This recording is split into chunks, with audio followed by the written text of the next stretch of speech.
एकाच गल्लीमध्ये ज्यावेळेस 2 गणपती मंडळ असतात त्यावेळेस मजाच वेगळी येते.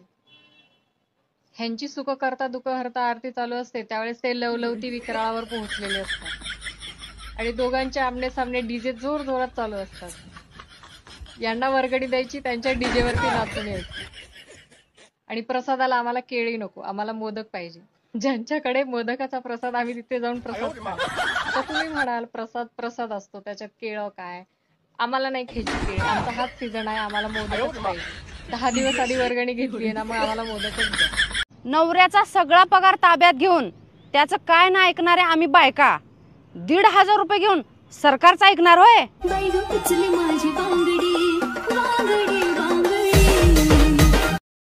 खूप प्रयत्नांनी आमच्या बंधूंनी त्यांच्या मैत्रिणीला घरी आणलं आणि आमच्या मातोश्री म्हणल्या, बाळ ताईला 1 ग्लास पाणी दे.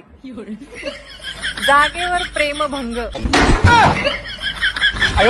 तायांनो, आता गौरी गणपतीसाठी बनवलेला चिवडा, चकल्या आणि शंकरपाळ्या नरम झाल्या तर अजिबात घाबरायचं नाही, जायचं सरळ पावसावर ढकलून. अहो, तुम्ही लग्नाच्या आधी तर सारखं म्हणत होतं तुझ्यावर खूप प्रेम करेन, आता तिळभर सुद्धा प्रेम करत नाही, सारखं मोबाईल मध्ये घुसून राहताय. मग मला काय माहित आहे लगीन बी तुझ्यावरच होईल म्हणून.